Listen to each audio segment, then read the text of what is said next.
Hello everyone, welcome back to my YouTube channel. It's Friday morning here, it is about 10:30, and if you can hear any noise in the background, it seems to be lawn mowing day today at my neighbours on either side's house, so I'm sorry if you do hear that buzzing.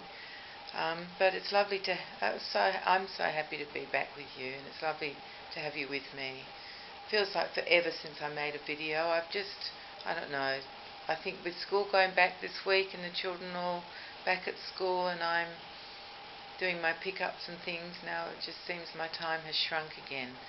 So there you are. I'm sorry I haven't been here. Well, I'm sorry for myself too, because I've been missing out. I've been trying to watch some videos, but I'm not up to date, and that's frustrating as well, because I feel like I want to know what people are saying and what's happening. Well, never mind. I'm here now and you're here now, and that's the main thing. And you're having a look at my two babies as usual. You're having a look at Jonty in the blue and white, and Pippa in the pink and white. They're wearing two little matching outfits, very matching outfits, because they're identical except for the colours. And they're made by Babadoo, and they are in a size 1 month, both of them, and they each have a little white top with a beautiful made of a beautiful waffle type of fabric. It's absolutely gorgeous, got a texture, a bit stretchy, and Pippa's has a little pink bee embroidered on it for Babadoo, and Jonty has a little blue embroidered bee for Babadoo. And let me just show you their nappy covers, because they are adorable. Pippa's is pink, buttons up the side, lace up across the top, and they both have rick-rack down the sides. So how gorgeous are they? Aren't they so cute? And both their tops have a ruffle neck around the collar, so I love that too. And they're sharing their jelly cat. He's in between the two of them, and Jonty's holding his Peter Rabbit rattle, his vintage Peter Rabbit rattle that he got from Suzanne of Suzanne's Babies, and he loves it, so he's allowed to have that too. I've got him a new dummy. It's a Diffrax dummy.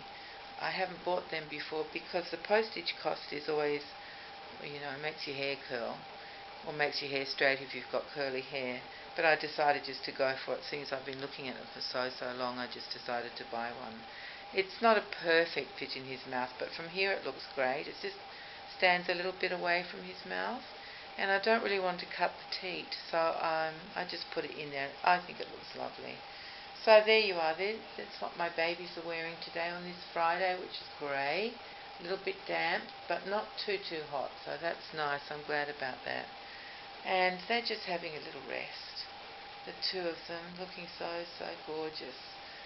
And I thought I might tell you a little bit about something that I bought on Tuesday, actually. You know Jen, who I've told you about lots of times, Jen of Spider fame and whatever other stories I've told you.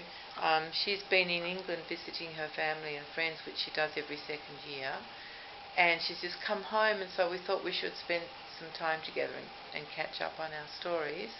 So we did that, and before I met her, I had to go to the chemist to return some old tablets that I'd found in the cupboard, because it's not good just to put them in the normal rubbish. They need to get disposed of properly. So while I was at the chemist, I thought I would check to see if they had restocked in a type of baby bottle that I'd seen a couple of weeks before.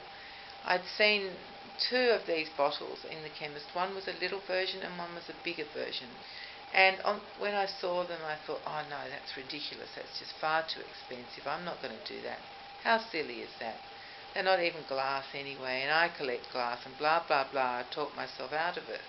And anyway, of course, you know what happened then. I went home and I thought, oh, I really want that little bottle. It's so cute and so different.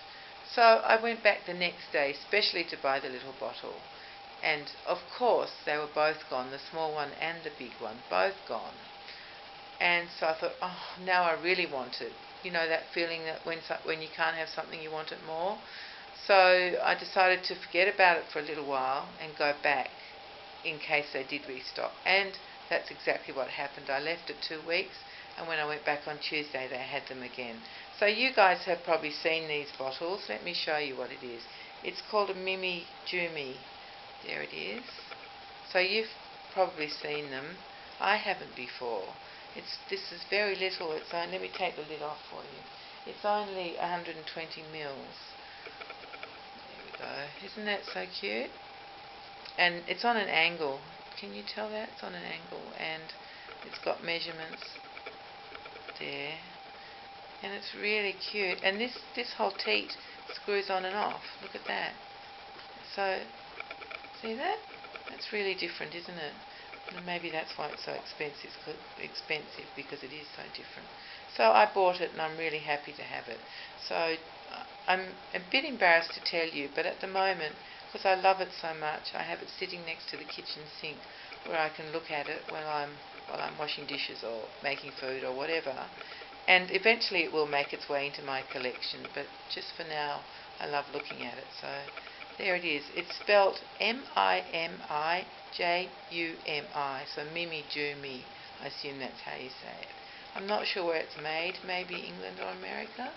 I don't know. You guys will know probably, because you will think, what is she on about? They've been around for ages, but not for me. So there you go. I love having that. I think that's wonderful. I thought I might just very quickly touch on buying babies and how to know what you're getting, because some people who sell babies, reborns. I don't mean actual babies, obviously. We're not in the trafficking trade, but yeah, some people who sell reborns actually deliberately don't show you everything on them. They know that they're not very well made, and so they post not very good photographs, not clear photographs, not close-ups, and they don't show details in the photographs. So my biggest advice would be, make sure you can see everything that concerns you about a baby. For me, I would look at the hands and the feet just to check the colouring, because they can be lacking colour or with too much colour. The creases can look ridiculous and overdone. There's all sorts of things to look at that you can see if you have a close-up photo. Look at the nails, see if you like the nails, and then see if you can see the modelling or veining. You should be able to see that. It's not that easy to photograph, because even in natural lighting, which is where I take my photographs when I list dolls, it's not that easy to show them up. But you could certainly tell. I mean, some people make the veins look like biro marks, and I think that is just, if you look at yourself and you look at a baby, that is not how veins look. And also eyebrows are important. They can wreck the face of a doll. So if you can see those features, and if the baby has hair, it's good to know that it's not made with great big plugs, with maybe 6 hairs in each plug. It doesn't look good. It's awful. And that, I mean, all of that's okay if you're not paying too much for the doll. So price is an important factor as well. Just make sure you're not paying too much. Make sure the quality is good. And if the photos aren't good and you think the price is ridiculous, then just don't bid. Beware and don't bid. And then again, if you do bid on a doll and it comes to you and obviously it's not what was described and it was a lot of money, I would always suggest that you contact the artist. I was going to say ring, but you contact the artist and you say, look, I'm sorry, but your photographs did not show that this was on the doll and this was on the doll, and I'm afraid it's just not up to the quality that you said it was, and I want to return it to you. I found that eBay is very helpful. If you're using eBay, it's very helpful with that sort of thing. If the item really doesn't meet the description, they will support you all the way. Plus, if you argue long and hard enough, you won't have to pay the return postage, because why should you? You received an item that's not as described. It shouldn't cost you anything. It should cost the seller. And I think if we can start doing that, perhaps it will stop people, making these dodgy listings. I mean, we'll never get rid of it altogether, but we could reduce the number.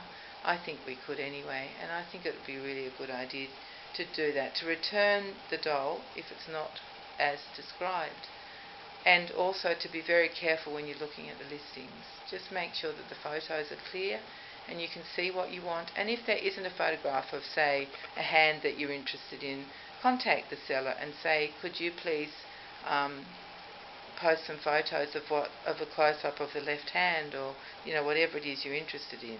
And if they say, oh no, sorry, I can't, my camera's broken or whatever, just forget about the doll. Just forget about it. It's not worth spending your money on. You need to know what you're getting. You really do. It's only fair. You're paying your money and you should get what you're expecting.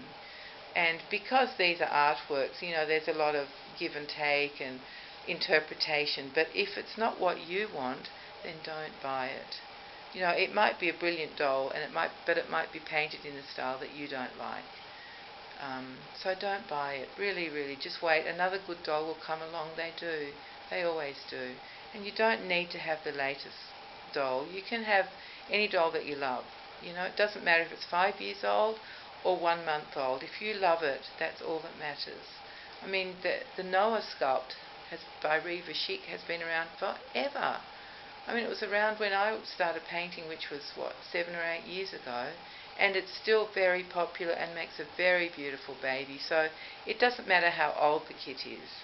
If you love it, that's the main thing. So anyway, on that note, I might stop yakking again and say goodbye to you all, and thank you so much for coming. And thank you for watching. It's still pretty amazing to me that you do, but I'm really glad you do, because I love sharing my babies with you and a bit about my life, or just a bit about my thoughts. So thank you very much for being with me again today. I've loved it. Hopefully it won't be too long before I can come back and the babies will be magically wearing something else. So goodbye everybody. Please take care and be kind to each other, and see you soon. Bye.